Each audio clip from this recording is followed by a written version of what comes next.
ನಮಸ್ಕಾರ ಎಲ್ಲರಿಗೂ. ನಾನ್ ಶಾಂತ್ಲಾ ಸಂತೋಷ್ ಮೈಂಡ್ ಮಂತ್ರ ಚಾನಲ್ನಿಂದ. ಹೇಗಿದ್ದೀರಾ ಎಲ್ಲರೂ?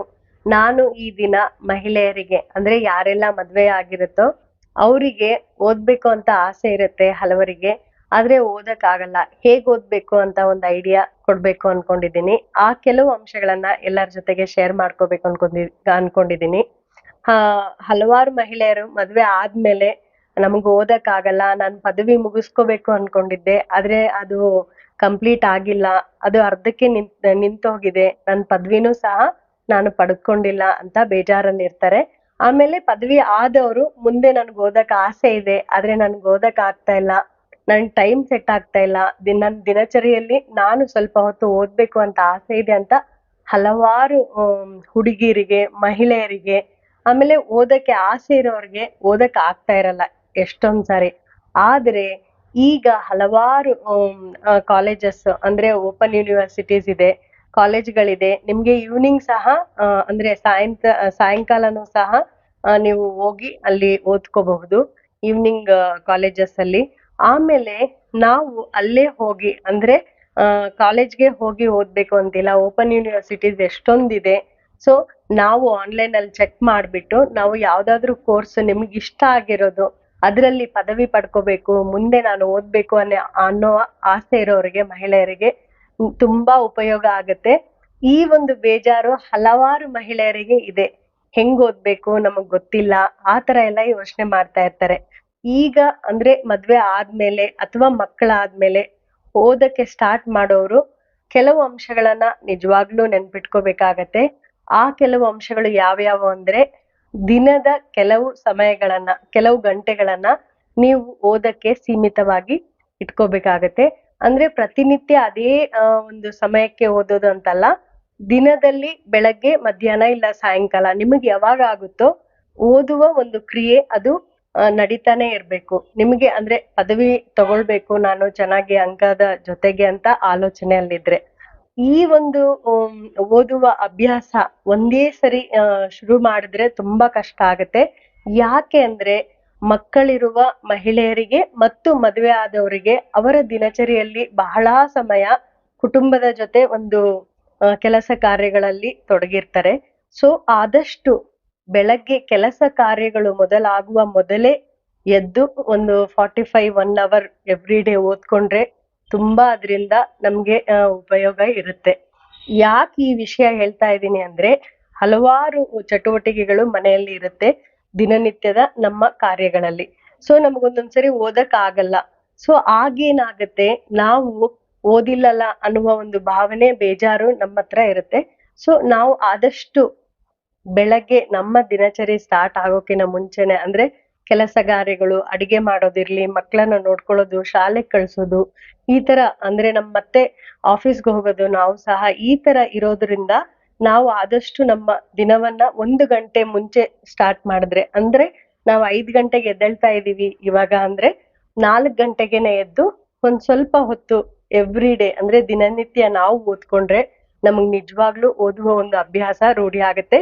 ಮತ್ತೆ ನಮ್ಮ ವಿಷಯವನ್ನು ಚೆನ್ನಾಗಿ ನಾವು ತಿಳ್ಕೊಂಡಂಗೂ ಆಗತ್ತೆ. ನಮಗೆ ನಮ್ಮ ಪದವಿ ಆಮೇಲೆ ಸ್ನಾತಕೋತ್ತರ ಪದವಿಯನ್ನ ಮುಗಿಸ್ಕೊಳ್ಳೋದಕ್ಕೆ ಇದು ನಿಜವಾಗ್ಲೂ ಒಳ್ಳೆಯ ಒಂದು ಅಂಶ. ಬೆಳಗ್ಗೆ ಎದ್ದು ಓದಿದ್ರೆ ಅಂದ್ರೆ ನಮ್ಮ ದಿನಚರಿ ಸ್ಟಾರ್ಟ್ ಆಗೋಕಿನ ಮುಂಚೆನೆ ನಾವು ಓದ್ಬಿಟ್ರೆ ನಮಗೊಂದು ಭಯ ಇರಲ್ಲ, ಆತಂಕ ಇರಲ್ಲ. ನಾವು ಓದೇ ಇಲ್ಲ, ಹೇಗೆ ಬಹಳ ದಿನಗಳಾಯ್ತು, ಮನೆಯ ಹಲವಾರು ಕೆಲ್ಸಗಳಲ್ಲೇ ನಾವು ನಿರತರಾಗಿದ್ದೀವಿ, ಈ ತರ ಯೋಚನೆ ಇರಲ್ಲ ಬೆಳಗ್ಗೆನೆ ಓದ್ಕೊಂಡ್ಬಿಟ್ರೆ. ಅದು ಬಿಟ್ರೆ ನಮಗೆ ಈಗ ಎಕ್ಸಾಮ್ ಟೈಮ್ ಅಲ್ಲಿ ಓದೋದಕ್ಕಿಂತ ಅಂದ್ರೆ ಪರೀಕ್ಷೆ ಹತ್ರ ಬರ್ತಾ ಇದೆ ಅವಾಗ ಓದ್ಕೊಳ್ಳೋಣ, ಇದೇನು ಓಪನ್ ಯೂನಿವರ್ಸಿಟಿಲಿ ಅಲ್ವಾ ನಾವು ಕಟ್ಟಿರೋದು, ನಡೆಯುತ್ತೆ ಯಾವಾಗಾದ್ರೂ ಓದ್ಕೊಳ್ಬಹುದು ಅಂತ ನೀವು ಬಿಡಕ್ ಹೋಗ್ಬೇಡಿ. ದಿನನಿತ್ಯ ಓದಿ ಕರೆಕ್ಟ್ ಆಗಿರುವ ಎಲ್ಲಾ ಪಾಯಿಂಟ್ಸ್ ಅನ್ನು ನೀವು ಮಾಡಿ ನೋಟ್ಸ್ ತರ ಇಟ್ಕೊಂಡ್ಬಿಟ್ರೆ, ನೀವು ಎಕ್ಸಾಮ್ ಹತ್ರ ಬರ್ತಾ ಇದೆ, ಇನ್ನೊಂದು 1.5-2 ತಿಂಗಳಿದೆ ಅನ್ನುವಾಗ್ಲೇ ಆ ಒಂದು ಅಂಶಗಳನ್ನ ನೀವು ಓದ್ಕೊಳ್ಬಹುದು. ದಿನನಿತ್ಯ ಆದಷ್ಟು ಒಂದು ಚಾಪ್ಟರ್ ಅಂದ್ರೆ ಒಂದು ಅಧ್ಯಾಯವನ್ನ ಓದಕೊಳ್ಳಕ್ಕೆ ನೀವು ಪ್ರಯತ್ನ ಪಡಿ. ಈ ಒಂದು ಅಂಶ ಸಹ ತುಂಬಾ ಅನುಕೂಲ ಆಗುತ್ತೆ ನಾವು ಮನೆಯಲ್ಲಿದ್ದು ಓದೋರಿಗೆ. ಅಂದ್ರೆ ನಾವು ಕೆಲ್ಸಕ್ಕೆ ಹೋಗ್ತಾ ಓದ್ತಾ ಇದ್ರೆ ಆಮೇಲೆ ಮದ್ವೆ ಆದ್ಮೇಲೆ ಓದ್ಬೇಕು ಅನ್ನೋರಿಗೆ ಈ ಒಂದು ಅಂಶ ಸಹ ತುಂಬಾ ಉಪಯೋಗ ಆಗುತ್ತೆ. ಎಕ್ಸಾಮ್ ಮುಂಚೆನೆ ನೀವು ಎಲ್ಲಾ ಅಂಶಗಳನ್ನ ಸರಿಯಾಗಿ ನೋಟ್ಸ್ ಮಾಡ್ಕೊಂಡು ಇಟ್ಕೊಂಡ್ರೆ ಚಾಪ್ಟರ್ ವೈಸ್ ನೀವು ಪರೀಕ್ಷೆ ಹತ್ರ ಬಂದಾಗ ಎಲ್ಲಾ ಅಂಶಗಳನ್ನ ಆ ಮುಖ್ಯ ಟಾಪಿಕ್ಸ್ ಅನ್ನ ನಾವು ಒಂದ್ಸರಿ ರಿವೈಸ್ ಮಾಡ್ಕೊಂಡ್ಬಿಟ್ರೆ ಅಷ್ಟೇ ಸಾಕು. ಆಮೇಲೆ ನೀವು ತುಂಬಾ ಎಕ್ಸ್ಪೆಕ್ಟೇಷನ್ಸ್ ಇಟ್ಕೊಳಕ್ ಹೋಗ್ಬಿಡಿ. ಈಗ ಮಕ್ಳಿದಾರೆ, ಆಮೇಲೆ ನೀವು ಸಹ ಕೆಲ್ಸಕ್ಕೆ ಹೋಗ್ತಾ ಇದ್ದೀರಿ ಅಂದಾಗ ನನಗೆ ಇಷ್ಟೇ ಪರ್ಸೆಂಟೇಜ್ ಬರ್ಬೇಕು, ಪ್ರತಿಶತ ಇಷ್ಟೇ ಬರ್ಬೇಕು ಅನ್ನುವ ಒಂದು ಎಕ್ಸ್ಪೆಕ್ಟೇಷನ್ಸ್ ಬೇಡ. ನೀವು ಓದುವ ಒಂದು ಪ್ರಯತ್ನವನ್ನ ಮಾಡಿ ಓದ್ಕೊಳ್ಳಿ. ಆದ್ರೆ ನಿಮಗೆ ಪರೀಕ್ಷೆ ಚೆನ್ನಾಗಿ ಆಗೋ ತರ ನೀವು ಓದ್ಕೊಂಡ್ಮೇಲೆ ಎಷ್ಟೇ ಒಂದು ಪ್ರತಿಶತ ನಿಮ್ಗೆ ಪರ್ಸೆಂಟೇಜ್ ಬಂದ್ರೂ ಸಹ ಬೇಜಾರಾಗ್ಬೇಡಿ. ಪದವಿಯನ್ನ ಮೊದಲು ಮುಗಿಸ್ಕೊಳ್ಳಿ. ಅದರಿಂದ ನಿಮ್ಗೆ ನಿಮ್ಮ ಒಂದು ಸೆಲ್ಫ್ ಕಾನ್ಫಿಡೆನ್ಸ್ ತುಂಬಾ ಜಾಸ್ತಿ ಆಗತ್ತೆ. ಓದುವುದ್ರಿಂದ ನಿಮ್ಮ ಆ ಒಂದು ಸಬ್ಜೆಕ್ಟ್ ಅಲ್ಲಿ ನಿಮಗೆ ಒಳ್ಳೆಯ ಒಂದು ಆಸಕ್ತಿ ಆಮೇಲೆ ಜ್ಞಾನ ನಿಮಗೆ ಸಿಕ್ಕಂತಾಗತ್ತೆ. ಸೊ ಈ ಎಲ್ಲಾ ವಿಷಯಗಳು ನಿಮ್ಗೆ ಎಷ್ಟೋ ಮುಂದೆ ಕಲಿಯೋದಕ್ಕೆ ನಿಮಗೆ ಅನುಕೂಲಗಳಾಗತ್ತೆ. ಓದುವ ಒಂದು ಅಭ್ಯಾಸವನ್ನ ನಾವು ಎವ್ರಿ ಡೇ ರೂಢಿಸ್ಕೊಂಡ್ರೆ ನಮ್ಮ ಪದವಿಯನ್ನು ಸಹ ನಾವು ಮುಗಿಸ್ಕೋಬಹುದು. ಆಮೇಲೆ ನಾವು ಆಸೆ ಪಟ್ಟಂತಹ ಯಾವುದೇ ಒಂದು ಶಿಕ್ಷಣವನ್ನ ನಾವು ಪಡೆದುಕೊಳ್ಬಹುದು. ಆಮೇಲೆ ನಮ್ಮ ಒಂದು ಆಸಕ್ತಿ ತುಂಬಾ ಬಲವಾಗಿ ಇರ್ಬೇಕು.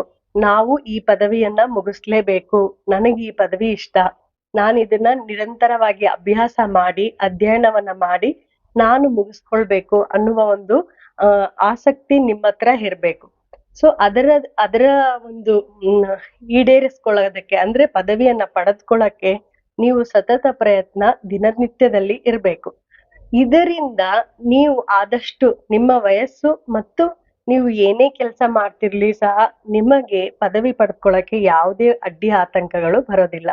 ನೀವು ವಯಸ್ಸಿನಲ್ಲಿ ಎಷ್ಟೇ ದೊಡ್ಡವರಾಗಿರ್ಬಹುದು ಮತ್ತು ಕುಟುಂಬದಲ್ಲಿ ತುಂಬಾ ಬ್ಯುಸಿ ಆಗಿರ್ಬಹುದು, ಅಂಥವ್ರು ಸಹ ನಿಮ್ಮ ಇಷ್ಟವಾದ ಪದವಿಯನ್ನ ನಿಜವಾಗ್ಲೂ ಪಡೆದುಕೊಳ್ಬಹುದು.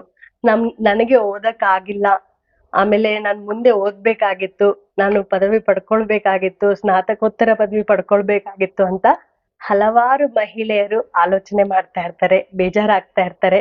ಮಹಿಳೆಯರು ಅಷ್ಟೇ ಅಲ್ಲ, ಗಂಡ್ಮಕ್ಳು ಸಹ ಹಲವಾರು ವ್ಯಕ್ತಿಗಳು ನಾನು ಈ ಪದವಿಯನ್ನ ಪಡೆದುಕೊಳ್ಬೇಕಾಗಿತ್ತು ಅನ್ನುವ ಆ ಒಂದು ಆಸೆಯಲ್ಲಿ ಇರ್ತಾರೆ. ಸೊ ಎಲ್ಲಾರ್ಗೂ ನಾನು ಈ ಒಂದು ಅಂಶವನ್ನ ಶೇರ್ ಮಾಡಕ್ ಇಷ್ಟಪಡ್ತೀನಿ. ಈಗ ಹಲವಾರು ಓಪನ್ ಯೂನಿವರ್ಸಿಟಿಗಳು ಇದೆ, ನೀವು ಅದರಲ್ಲಿ ಎನ್ರೋಲ್ ಆಗಿ ನೀವು ಅದರಲ್ಲಿ ಸೇರ್ಕೊಳ್ಳಿ. ನಿಮಗೆ ಇಷ್ಟವಾದ ಸಬ್ಜೆಕ್ಟ್ ಅಲ್ಲಿ ವಿಷಯದಲ್ಲಿ ನೀವು ಪದವಿಯನ್ನ ಪಡ್ಕೊಳ್ಬಹುದು, ಓದಬಹುದು ಮತ್ತು ನಿಮ್ಮ ಒಂದು ಆತ್ಮವಿಶ್ವಾಸವನ್ನ ಜಾಸ್ತಿ ಮಾಡ್ಕೊಳ್ಬಹುದು ಮತ್ತು ಸಂತೋಷವಾಗಿನೂ ಸಹ ಇರ್ಬಹುದು. ಅದಕ್ಕೆ ನೀವು ಸ್ವಲ್ಪ ಶ್ರಮ ಪಡ್ಬೇಕಾಗತ್ತೆ. ದಿನನಿತ್ಯ ಕಾರ್ಯದಲ್ಲಿ ಸ್ವಲ್ಪ ಸಮಯವನ್ನ ತೆಗೆದಿಟ್ಟು ಓದ್ಕೊಳ್ಬೇಕಾಗತ್ತೆ.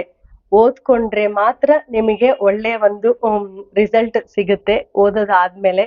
ಯಾರೆಲ್ಲ ಓದ್ಬೇಕು ಅನ್ಕೊಂಡಿದೀರೋ ಸೊ ಅವರಿಗಾಗಿ ಮುಖ್ಯ ಕೆಲವು ಅಂಶಗಳನ್ನ ನಾನು ಶೇರ್ ಮಾಡಿದ್ದೀನಿ. ಈ ಕೆಲವು ಅಂಶಗಳನ್ನ ನೀವು ಗಮನದಲ್ಲಿ ಇಟ್ಕೊಂಡು ಓದಕ್ ಸ್ಟಾರ್ಟ್ ಮಾಡಿದ್ರೆ ನಿಜವಾಗ್ಲೂ ನಿಮ್ಮ ಪದವಿಯನ್ನ ನೀವು ಪಡ್ಕೊಳ್ಬಹುದು. ಸೊ ಈ ಒಂದು ವಿಷಯ ಎಲ್ಲಾರ್ಗು ತಲುಪಿಸ್ಬೇಕು ಅನ್ನೋದೇ ನನ್ನ ಆಸೆ ಆಗಿತ್ತು. ಸೊ ಅದಕ್ಕಾಗಿ ಈ ವಿಡಿಯೋ ಮಾಡಿದ್ದೀನಿ. ನಿಮ್ಗೆ ಇಷ್ಟ ಆದ್ರೆ ಲೈಕ್ ಮಾಡಿ, ಆಮೇಲೆ ನಿಮ್ಮ ಅನಿಸಿಕೆಗಳನ್ನ ಕಮೆಂಟ್ ಮಾಡಿ ಮತ್ತು ಯಾರೆಲ್ಲ ಸಬ್ಸ್ಕ್ರೈಬ್ ಮಾಡದೆ ನೋಡ್ತಾ ಇದೀರೋ ಸಬ್ಸ್ಕ್ರೈಬ್ ಮಾಡ್ಕೊಳ್ಳಿ. ಮತ್ತೆ ಮುಂದಿನ ಸರಿ ಒಂದು ಒಳ್ಳೆಯ ವಿಷಯದ ಜೊತೆ ನಿಮ್ ಮುಂದೆ ಇರ್ತೀನಿ. ಅಲ್ಲಿವರೆಗೂ ನಮಸ್ಕಾರಗಳು.